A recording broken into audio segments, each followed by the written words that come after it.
¿Qué tal? Muy buen día a todos. Muchas gracias por la invitación. Me da mucho gusto poder estar en este importante congreso. Mi nombre es Danette Cervantes Quesada. Soy catedrática de la Universidad Autónoma de Baja California en el campus Tijuana.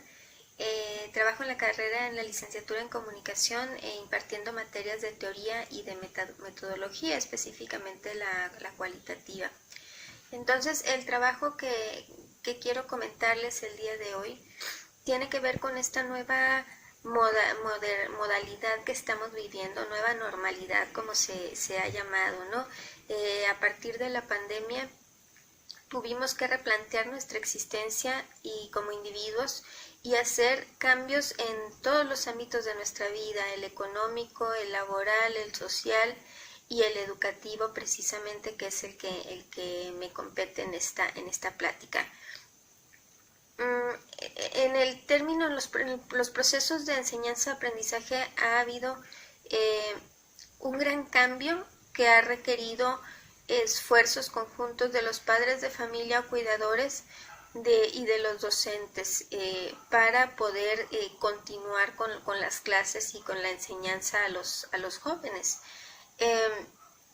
Las aulas, hay que tener en cuenta que de las aulas se pasó a casa y las mochilas se cambiaron por tablets o por laptops, por tripiés para poner el celular, es decir, se integraron otras herramientas en el proceso o en el proceso educativo, ¿no? Entonces, lo que yo les quiero comentar es una indagación que hice con dos casos. Evidentemente es algo, digamos, exploratorio o indagatorio de tipo, perdón, muy cualitativo. Y lo que quiero nada más es comentarles qué fue lo que yo encontré a partir de dos entrevistas y una observación. Las variables o las características sociodemográficas de los padres de familia o de los cuidadores definitivamente son fundamentales y son el elemento que puede dar o que puede hacer la diferencia entre un buen apoyo en casa y el que no. Por lo menos aquí en Baja California, y por la experiencia que he tenido, muchos jóvenes o niños están al cuidado de los abuelos, en tanto los papás trabajan. Entonces habría que valorar también cómo es que se da este proceso cuando están con adultos mayores que probablemente no cuenten con el nivel educativo que se requiere para apoyar a los niños principalmente, ¿no?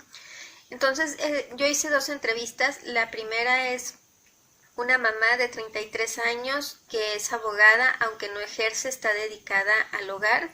Su hija salió de preescolar y al entrar al nivel primaria ya le tocó en casa. Entonces, si bien tiene la experiencia escolarizada en preescolar, en primaria no es así.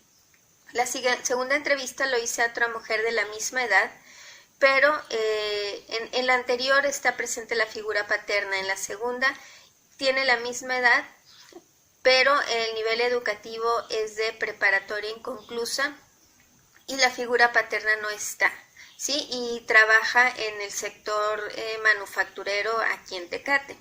Entonces, esas características, al menos para estos casos, hacen la diferencia en el proceso de enseñanza de sus hijos. Por ejemplo, el papel del cuidador o del padre y madre de familia ha cambiado totalmente, ¿no? Ha tenido que, ahora sí, verdaderamente, ser una parte fundamental, un coadyuvante del docente para poder generar el conocimiento o desarrollar las habilidades de conocimiento de los niños. Entonces ahora realmente está haciendo un trabajo en equipo el que se da entre los docentes y entre los padres de familia.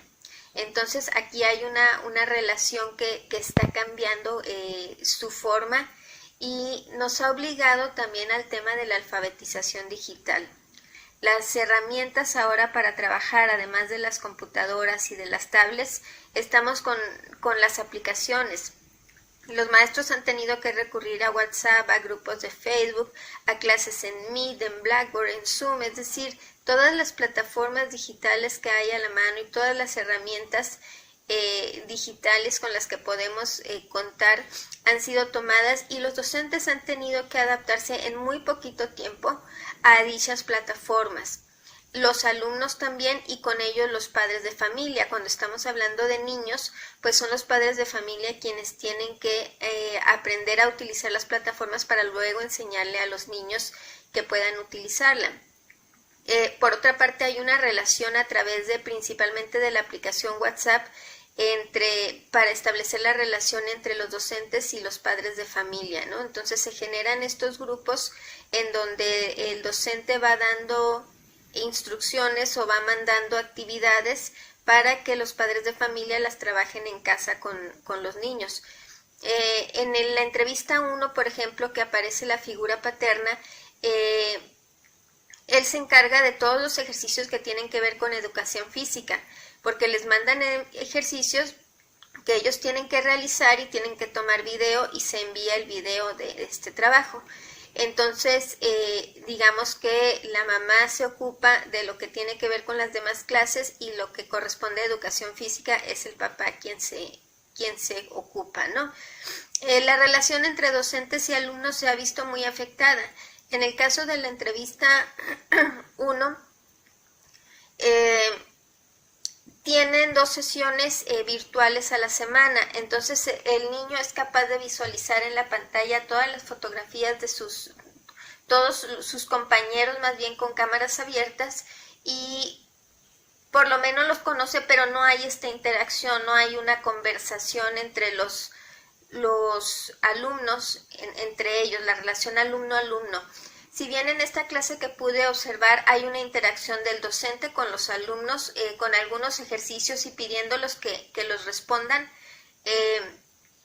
lo que es cierto es que la interacción de entre iguales entre los alumnos no se da, no es posible a través de las plataformas o no se ha encontrado tal vez una dinámica para fomentar o crear esta interacción, ¿no? Los docentes con los padres de familia, bueno, se han tenido que, como mencionaba, a través principalmente de WhatsApp, es que están en constante relación.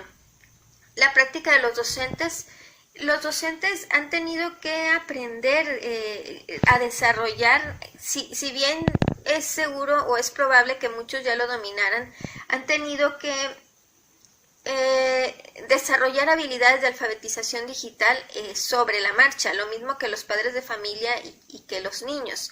Entonces, ese ha sido un arduo trabajo por parte del docente, que no ha habido, como todo fue tan repentino, la suspensión y el alargarse del confinamiento y de esperar el regreso a clases que apenas se está dando y de una manera escalonada, sí hubo esta necesidad de sobre la marcha ir desarrollando habilidades de alfabetización digital.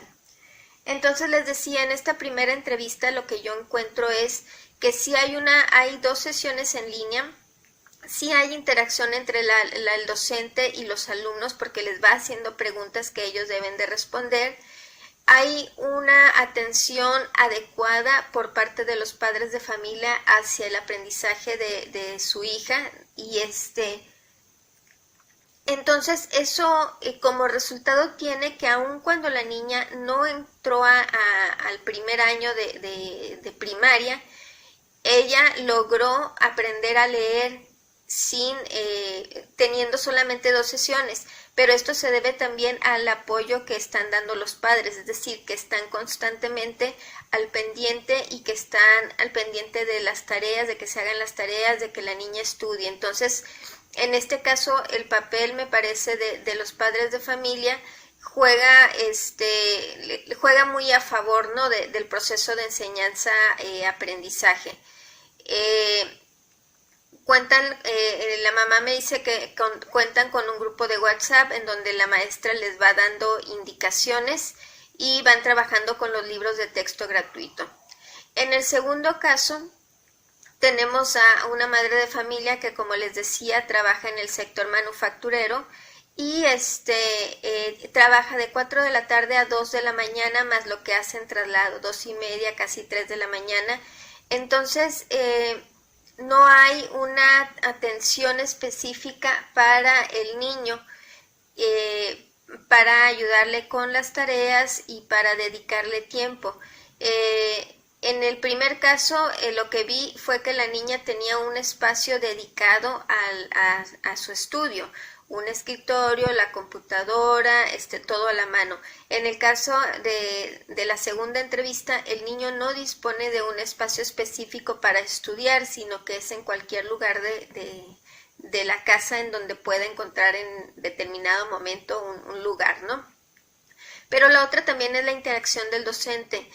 Cuando yo hice la entrevista, me comentaba la mamá que el docente les mandaba ejercicios al grupo de padres de familia de WhatsApp, pero para cuando yo la entrevisté me decía que habían pasado 2 semanas y el docente no había enviado ninguna actividad.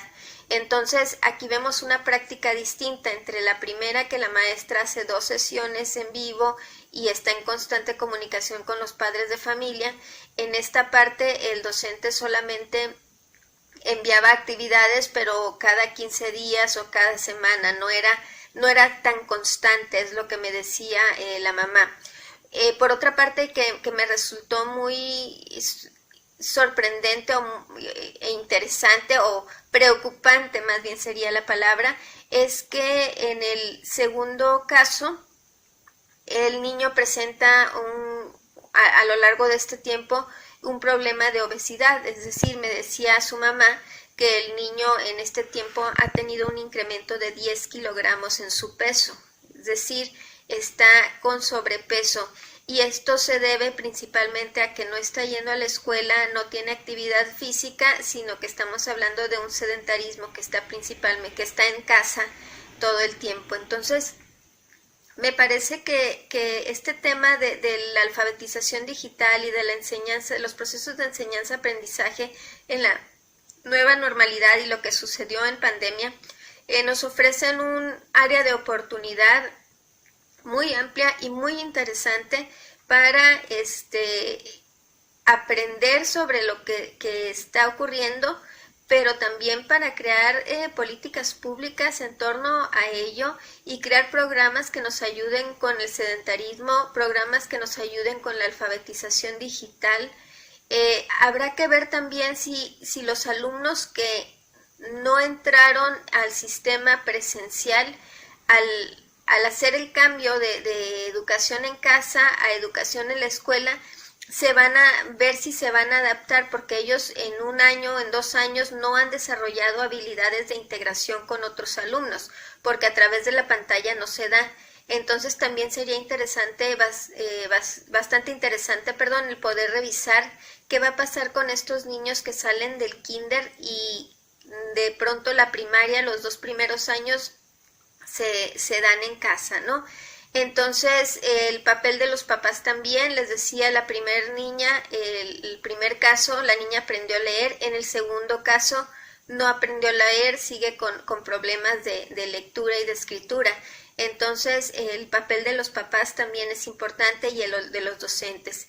Entonces, esto que yo les comento es una indagación nada más que hice de 2 casos y que aún así de pequeñito este trabajo nos deja en claro muchas áreas de oportunidad para futuras investigaciones.